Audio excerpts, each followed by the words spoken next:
Welcome back, deep divers. Today, we're wading into the fascinating world of hematology. Specifically red blood cell disorders. Right.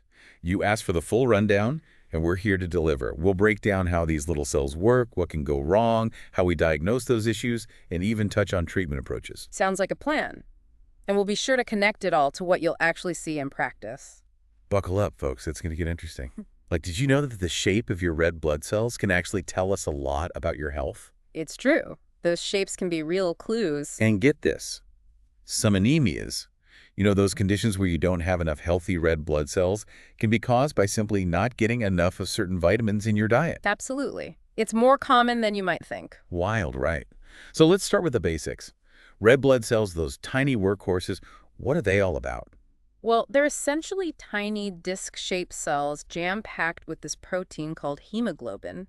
And that hemoglobin is the key to their whole oxygen-carrying gig. Right, like tiny little delivery trucks shuttling oxygen all over the body. Exactly. Now, when we talk about red blood cell disorders, we're talking about anything that throws a wrench into that production or function. Okay, so anything that messes with the factory or the delivery system. Precisely. And two terms you'll hear all the time in hematology are anemia and polycythemia. Anemia, I'm familiar with. That's when you don't have enough healthy red blood cells. Right. And polycythemia is the flip side when you have too many. So too few or too many. It's all about balance, huh? Exactly. It's like Goldilocks and the red blood cells. I love that. All right, so before we get into specific disorders, let's talk about where these cells come from. Where are those little factories located?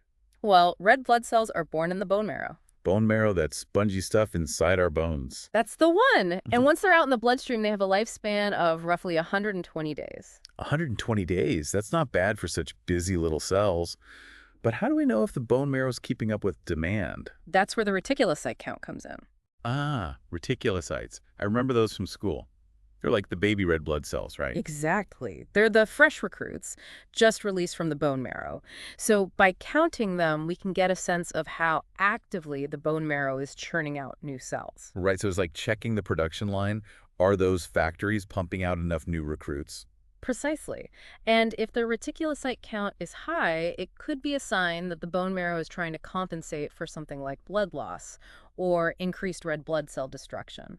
Okay, so it's a clue that something might be off. Now let's dive into those red blood cell disorders. Starting with anemia. What's going on in the body when someone has anemia? Well, anemia can manifest in a lot of different ways, but some of the most common symptoms are things like fatigue, weakness, shortness of breath, pale skin. Right. I remember my grandpa always used to complain about being tired, and it turned out he had anemia. It's a very common issue, especially as we age. And it makes you realize how important those tiny cells really are. So you said anemia can manifest in different ways. Does that mean there's more than one type? Absolutely. There's a whole spectrum of anemia, and one way we categorize them is by the size of the red blood cells. The size, huh? Makes sense. Those little cells can tell a big story. They can. So we have microcytic anemia, where the red blood cells are smaller than normal, macrocytic anemia, where they're larger, and then there's normocytic anemia, where the red blood cells are normal size, but there's still a problem with their quantity or how they're functioning. Okay, so three main categories based on size. Microcytic, macrocytic, and normocytic. Start with microcytic. What are some common causes of those small red blood cells? Well, the most common cause you'll see is iron deficiency anemia. Iron, that makes sense. It's crucial for making hemoglobin, right? Exactly. Iron is a key component of hemoglobin, so if you're not getting enough iron, either through your diet or because your body's not absorbing it properly, your body can't produce enough hemoglobin.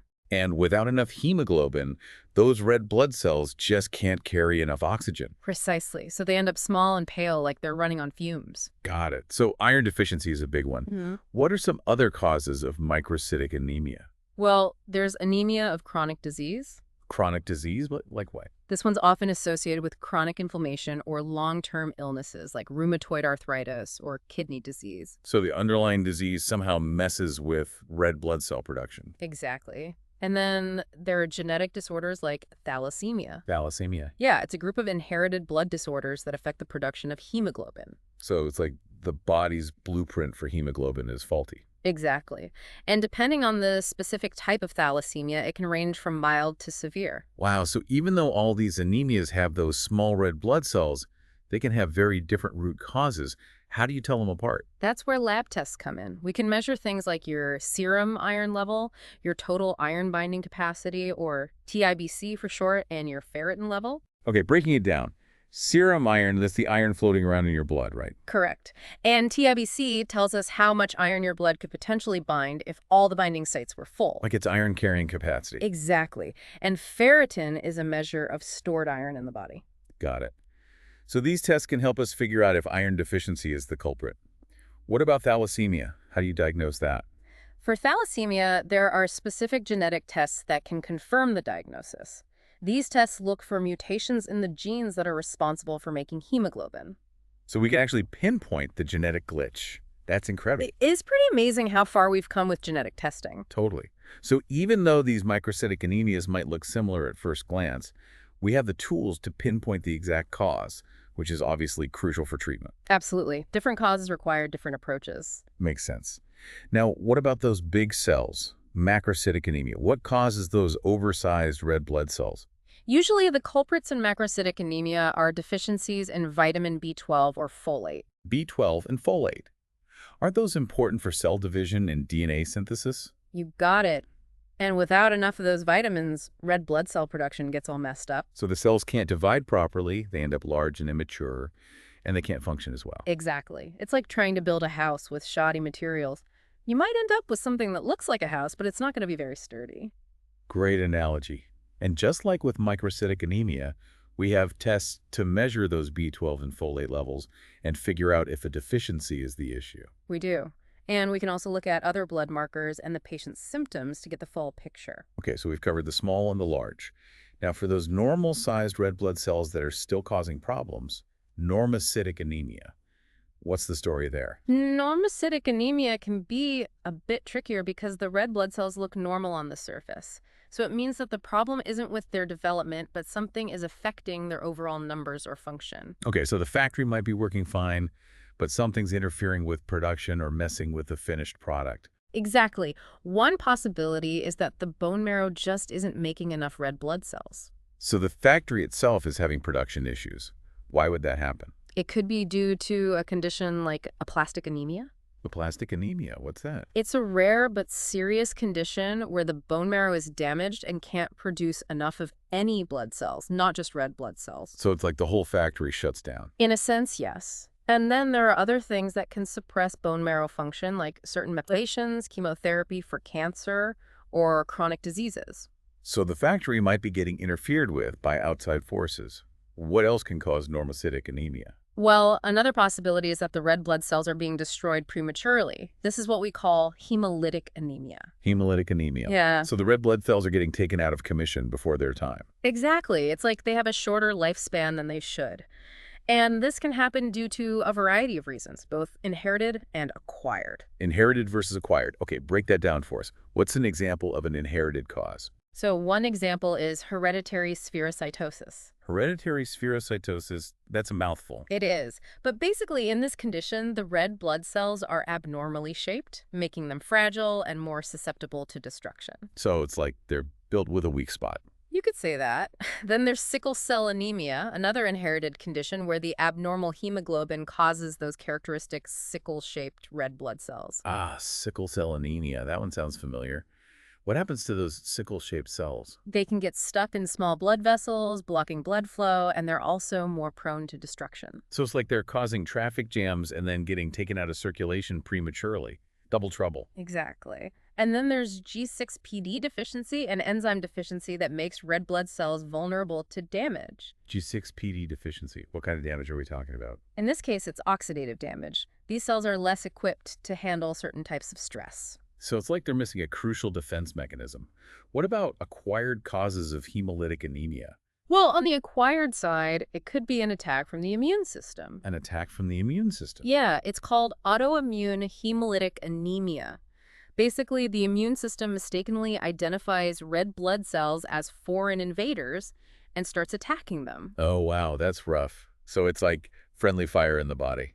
In a way, yes. And then there are other things that can trigger acquired hemolytic anemia, like infections, certain medications, even physical trauma. So many possibilities. It's a good thing we have those detective tools to help us figure out what's going on. You said it. Diagnosing anemia is all about piecing together the clues from the patient's history, physical exam, and of course, those all-important lab tests. All right, detective work time. Let's dive into those diagnostic tools in our next segment. We'll be back after a quick break to break down how we untangle these red blood cell mysteries. All right, so let's say a patient comes in with some possible red blood cell issues. Where do we even begin? Yeah, good question. It can feel overwhelming, right? Where do we start looking for clues? Well, believe it or not, the first and most important tool is pretty low tech. You're going to tell me it's a good old-fashioned stethoscope, aren't you? Close. It's actually a good old-fashioned history and physical exam. Ah, right. Before we jump to fancy blood tests, we need to hear the patient's story. What are they experiencing? How long has it been going on? Any family history of these kinds of things? Exactly. Those details give us a starting point, help us narrow down the possibilities. It's like building a case file, right? We need Yeah. those initial clues. So what about the physical exam itself? What are we looking for there? Well, one of the most obvious signs of anemia is pallor. Pallor. Okay, remind us what that is again. It's that paleness of the skin, especially noticeable in the eyes, palms of the hands, and nail beds. Right, right. It's like a lack of that healthy pink color. Exactly. It can be a sign that there are fewer red blood cells circulating, so less of that red pigment showing through. So pale skin, a potential red flag. What else? What else were you looking for? Well, we also keep an eye out for jaundice. Jaundice. That's the yellowing of the skin and eyes, right? Yeah. That's it. And that can be a sign of hemolysis, where red blood cells are breaking down faster than they should be. Okay, so pallor, too few red blood cells, jaundice, potentially too much breakdown. Got it. Got it. What other physical findings can point us in the right direction? We'll also check the heart rate. A rapid heart rate, what we call tachycardia, can be a sign that the heart's working overtime to compensate for a lack of oxygen in the blood. Right. The heart has to pump harder if there's less oxygen to go around. Makes sense. What about the spleen and liver? I remember you mentioned those earlier. Good memory. Yeah, an enlarged spleen, what we call splenomegaly, can be a clue. The spleen's job is to filter out damaged red blood cells, so if there's a lot of hemolysis going on, the spleen can get overworked and swollen. It's like the spleen's working overtime to clean up the mess. Exactly. And an enlarged liver, or hepatatomegaly, can also be a sign of something going on, although it could point to liver problems in general, not just red blood cell issues. Right. We have to consider the bigger picture. We do. And of course, we can't forget about neurological findings, especially when we suspect vitamin B12 deficiency. Ah, right. B12 is crucial for nerve function. It is. So a deficiency can show up as numbness, tingling, difficulty walking, even cognitive changes. We have to be thorough. Absolutely. So we've gathered some initial clues from the history and physical exam. Now it's time to head to the lab for some hard data. Time for some blood work. You mentioned the CBC earlier, the complete blood count. Can you break down exactly what this test measures? Sure. Think of the CBC as a blood cell census. It gives us a count of the different types of cells in your blood: red blood cells, white blood cells, and platelets. So it's a snapshot of what's happening in the bloodstream. What specific information does it give us about red blood cells? For red blood cells, we get the red blood cell count, which, as you might guess, tells us how many red blood cells there are per unit of blood. Then we've got the hemoglobin level, which measures the amount of that oxygen-carrying protein in the blood. And lastly, there's the hematocrit, which is the percentage of red blood cells in the total volume of blood. Okay, those are our key numbers for assessing anemia or polycythemia. So what are the normal ranges for these values? What are we aiming for? Well, normal ranges can vary a bit depending on things like age and sex, but generally for hemoglobin, we're looking at somewhere around 13.5 to 17.5 grams per deciliter, or GDL, for men, and for women, it's typically 12 to 15.5 GDL. Okay, and hematocrit. Hematocrit usually falls between 41% and 50% for men, and 36% to 44% for women. Got it. And what about that red blood cell count? For men, it's typically between 4.7 and 6.1 million per microliter, or MCL. And for women, it's 4.2 to 5.4 million MCL. Okay, so those are our benchmarks. Any significant deviations from those ranges and we start to raise an eyebrow. Exactly. That's when those other components of the CBC come into play, the red cell indices. These give us a closer look at the size and hemoglobin content of those red blood cells, which helps us differentiate between the different types of anemia. Ah, right. We talked about those earlier, the MCV, MCH, and MCHC. You got it. Can you give us a quick refresher on what each of those measures? Sure thing. So the MCV, that's the mean corpuscular volume, tells us the average size of the red blood cells. If the MCV is low, it means those red blood cells are smaller than normal, which points us towards microcytic anemia. Okay, so low MCV, small cells, microcytic anemia. Exactly. And if the MCV is high, it indicates those red blood cells are larger than normal, which suggests macrocytic anemia. Got it. So the MCV helps us categorize the anemia based on red blood cell size. hmm What about the other two indices? Okay, so the MCH, or mean corpuscular hemoglobin, that one measures the average amount of hemoglobin per red blood cell. Okay, so how much of that oxygen-carrying protein is packed into each cell? Precisely. And then we have the MCHC, the mean corpuscular hemoglobin concentration, which is the average concentration of hemoglobin inside those red blood cells. So MCH is about the quantity of hemoglobin, and MCH is more about its concentration. Why are both of these important? Well, they can really help refine the diagnosis. For instance, in iron deficiency anemia, you'll often see both a low MCH and a low MCHC, indicating that the red blood cells are not only small, but also pale because they're lacking hemoglobin. So it's like they're anemic in two ways, small and pale. Exactly. But in other conditions, like hereditary spherocytosis, you might see a normal MCV, so normal size, but a high MCHC. This means that the red blood cells are packed with hemoglobin, but they're just abnormally shaped. Interesting. So even subtle differences in these indices can provide really valuable clues. Yeah. Okay, so we've got our CBC results. We're starting to get a picture.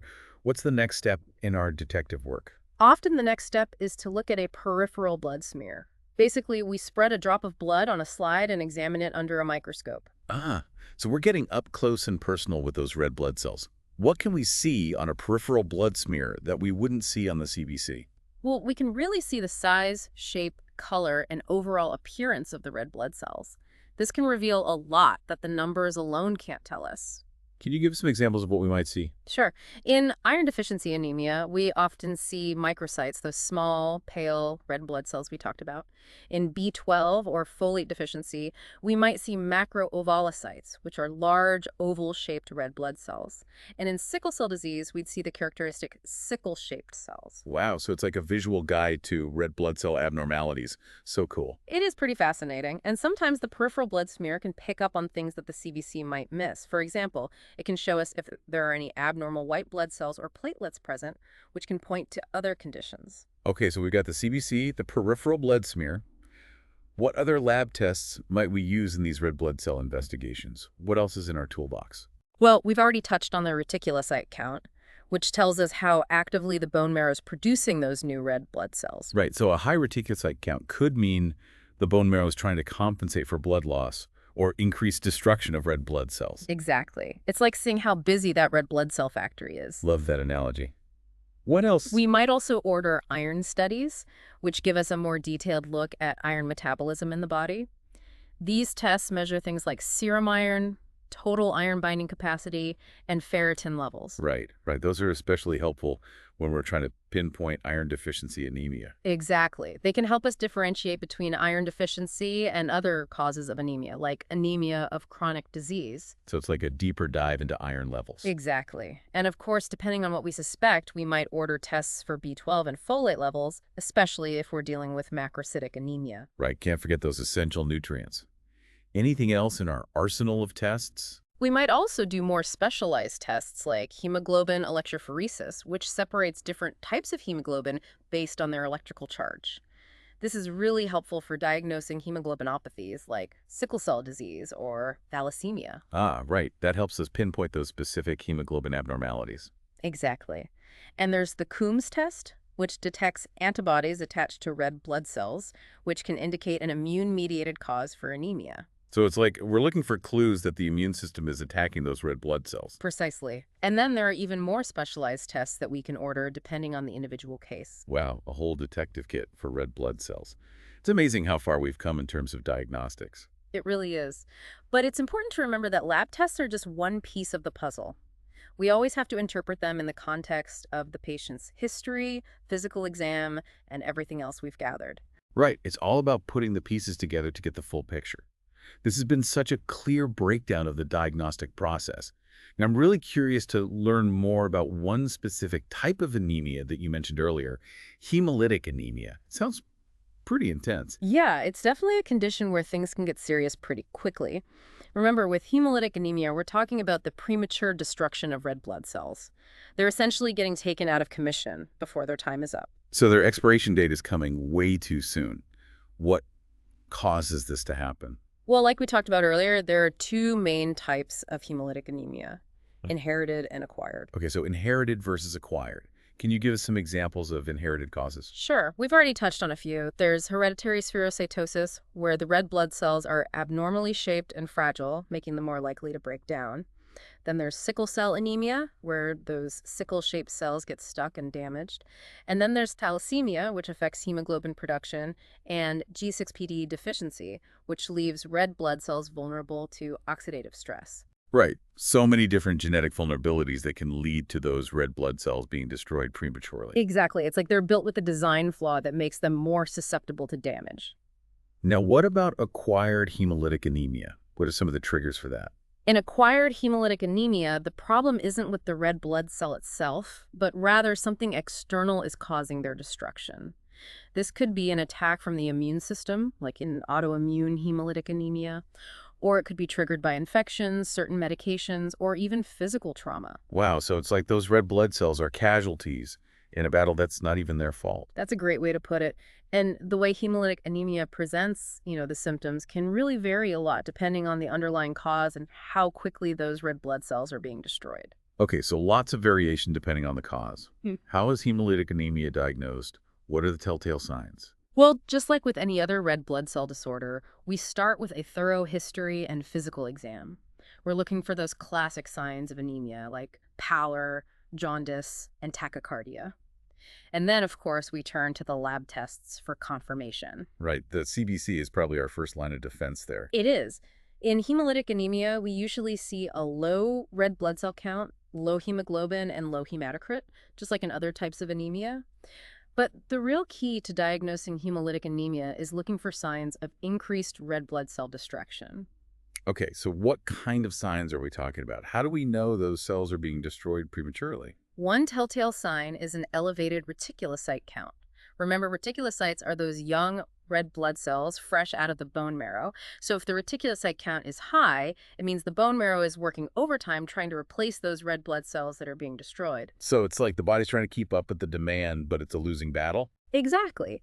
We might also see elevated bilirubin levels in the blood. Remember, bilirubin is a breakdown product of hemoglobin.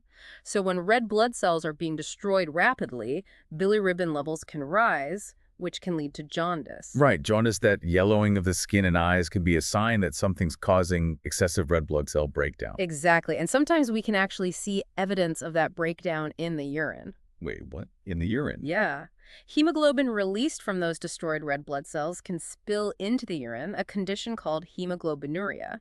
This can make the urine appear dark or reddish. Wow, that's a pretty dramatic visual. It can be. And in some cases, we might even see those fragmented red blood cells, the schistocytes we talked about earlier, on the peripheral blood smear. This is another indication that the red blood cells are being physically damaged. So we're gathering clues from the blood, the urine, and even the physical appearance of the red blood cells themselves. It's Yeah. a real detective story. It really is. And to figure out the specific type of hemolytic anemia, we might order specialized tests like the Coombs test, which can detect antibodies attached to red blood cells, suggesting an immune system attack. We might also check for specific enzyme deficiencies like G6PD, or look for certain genetic mutations depending on what we suspect.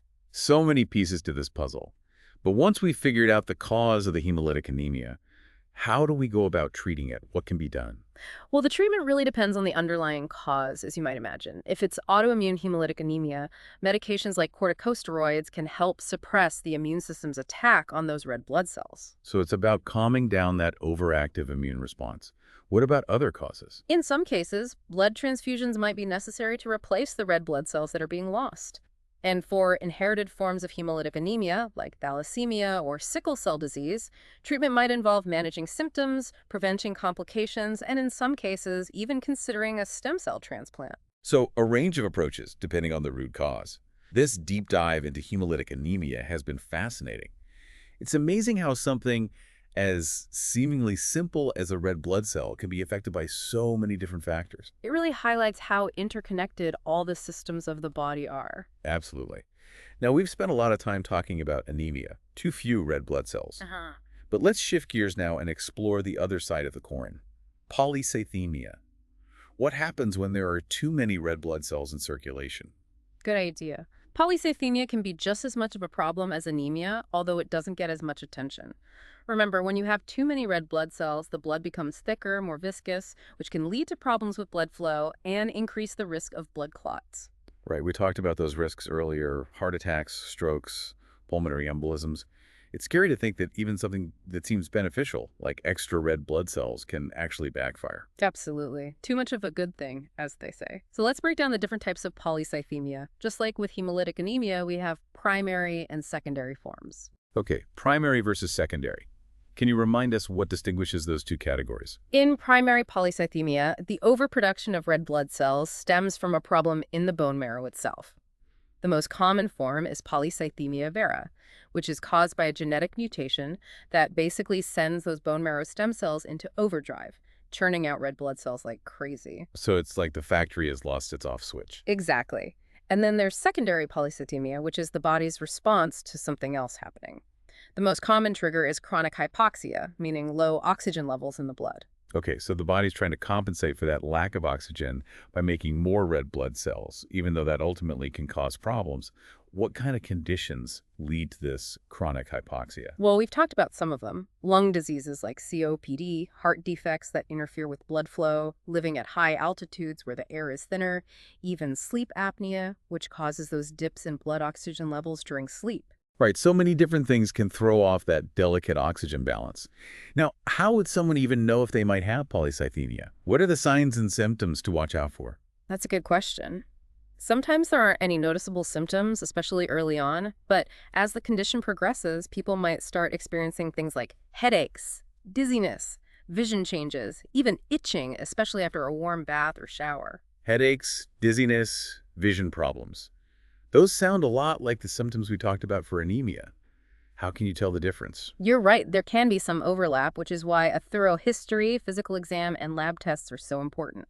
One clue that might point towards polycythemia rather than anemia is a ruddy complexion. You know, that reddish or flushed appearance. So that rosy glow isn't always a good thing? Nope, not always. It can be a sign of all those extra red blood cells circulating in the skin. So how do we diagnose polycythemia? Well, the CBC is our starting point.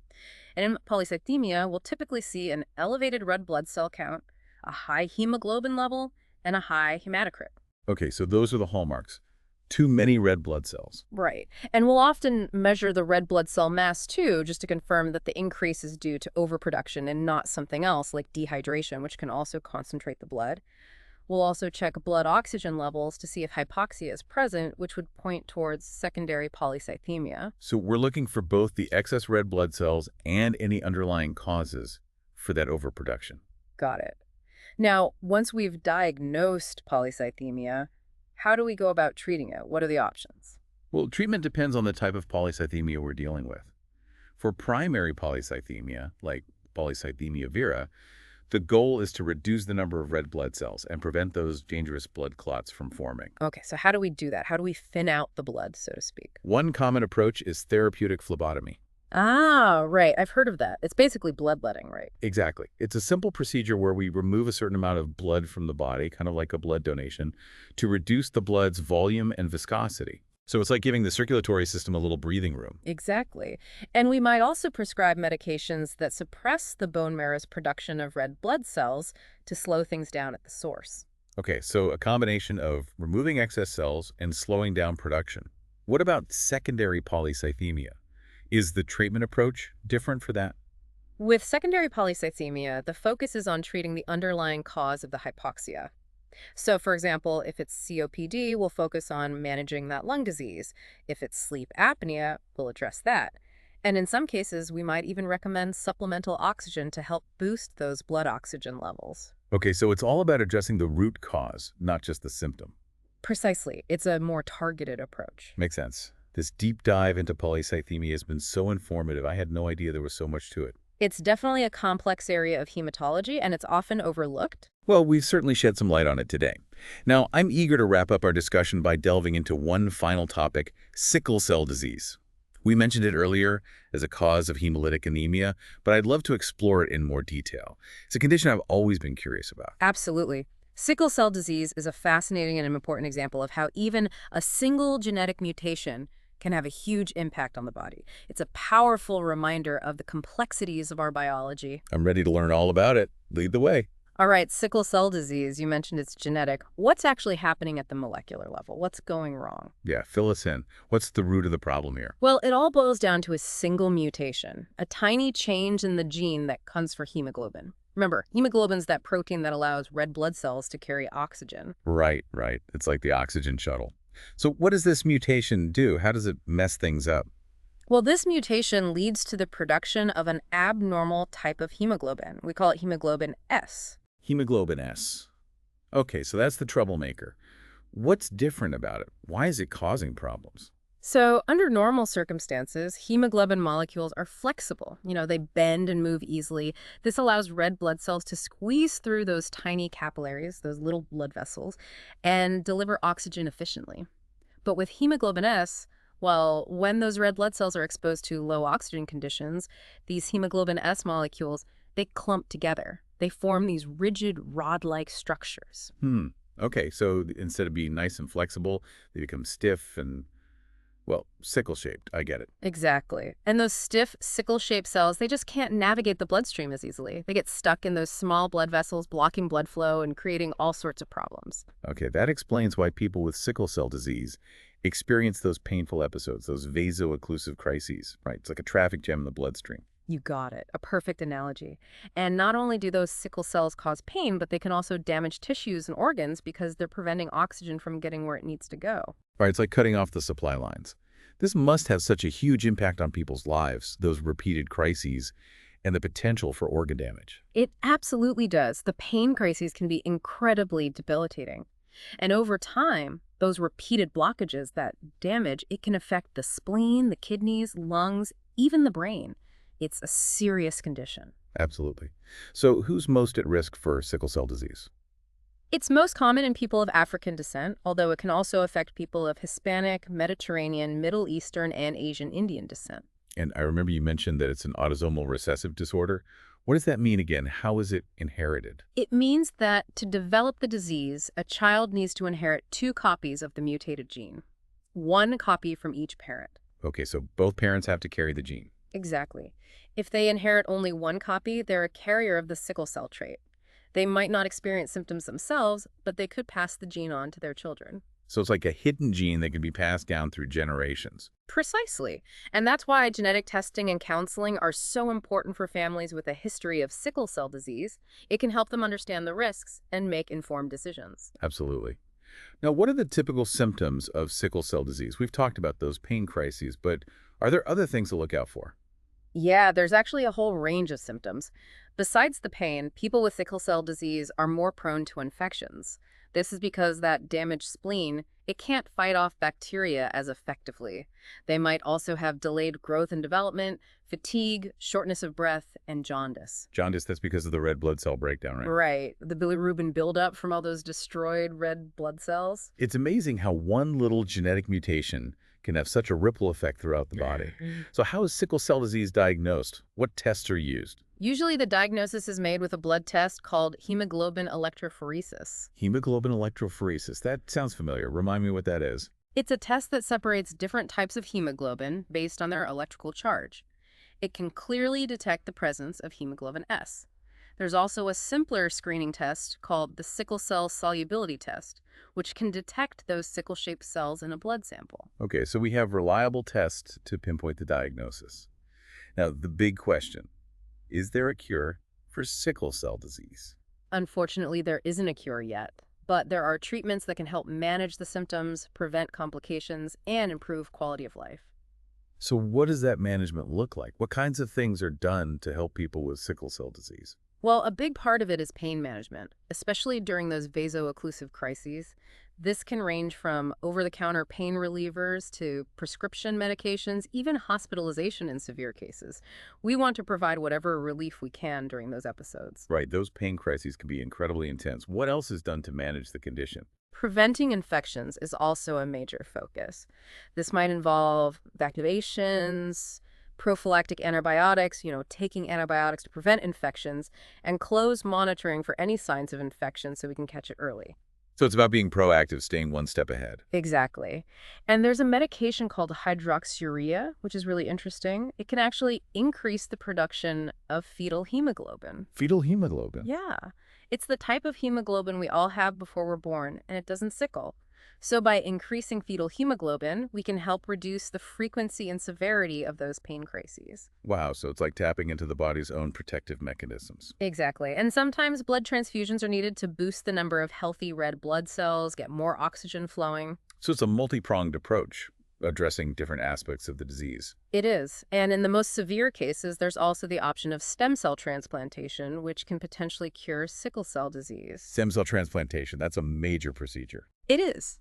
It involves replacing the patient's bone marrow with healthy bone marrow from a donor. It essentially reboots the blood production system. It sounds almost like science fiction. It's pretty amazing, but it's a complex procedure with risks, so it's not right for everyone. Makes sense. It sounds like managing sickle cell disease requires a whole team of specialists working together. Absolutely. It really takes a village. Hematologists, pain specialists, infectious disease experts, nurses, social workers, everyone plays a crucial role in providing comprehensive care. Wow, what a journey. We've covered so much ground today, from the basics of red blood cells to the intricacies of anemia, polycythemia, and sickle cell disease. It's been a whirlwind tour of hematology, but hopefully it's given our listeners a better understanding of these conditions and how they're diagnosed and managed. Absolutely. Knowledge is power, as they say. And the more we understand about our health, the better we can advocate for ourselves and make informed decisions. Well said. And never hesitate to reach out to your healthcare provider if you have any questions or concerns. They're there to help. Great advice. Thanks so much for joining us on this deep dive into the incredible world of red blood cells. Until next time, stay curious and keep on diving.